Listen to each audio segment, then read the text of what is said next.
Баршаңызға сәлем достар, Малика Шавкатқызының арнасына қош келдіңіздер. Бүгін каналымда сіздермен бауырдан жасалатын ерекше салаттың рецептімен бөлісемін. Видеоны соңына дейін тамашалап, менімен бірге дайындаңыздар.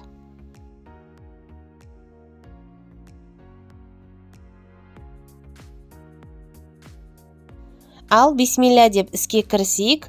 Алдымен 300 грамм қайнатылған бауырды суытып аламыз. Сосын суғаннан кейін осылай ұзынша етіп, таяқша етіп тураймыз. Жалпы бұл салатқа барлық ингредиенттер осы пішінде туралады.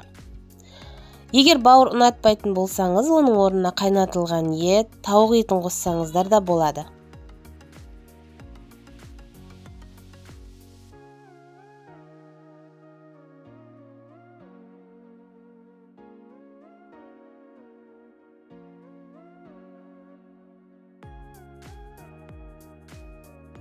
Бауырды турап болғаннан кейін 2 дана қайнатылған жұмыртқаны да осылай ұзынша етіп тураймыз.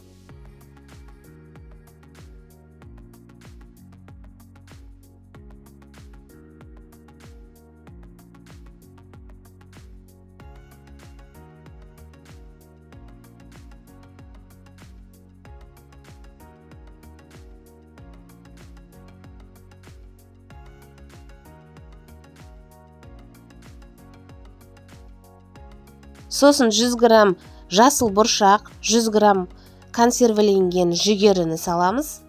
Сосын 2 дана тұздалған қиярды да ұзынша етіп турап саламыз.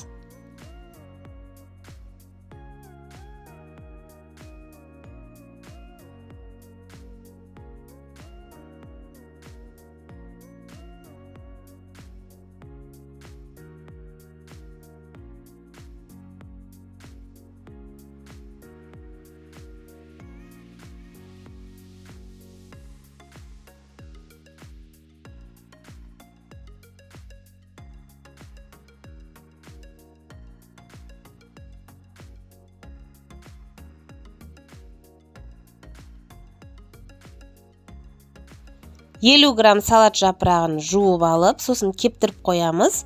Сосын оны да осылай ұзынша етіп турап салатымызға саламыз. Бұл басты ингредиенттердің бірі. Оны ұмытып кетпеңіздер. Одан кейін 50 грамм қытырлақ картоп саламыз. Мен лейс чипсыларын пайдаландым. Осы чипсыларды пайдалансаңыз ерекше дәмді болып шығады. Дәміне қарай тұз, бұрыш саламыз және майонезбен араластырамыз.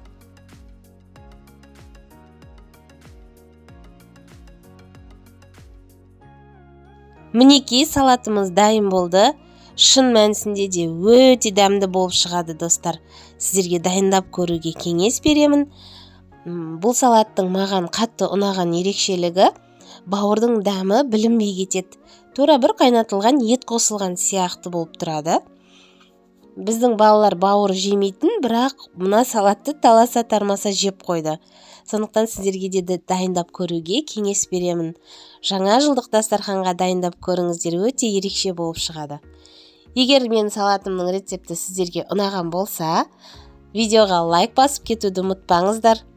Төменде өздеріңіздің пікірлеріңізді қалдырып кетіңіздер. Және менің каналыма тіркеліп қоюды ұмытпаңыздар. Баршаңызға ас болсын.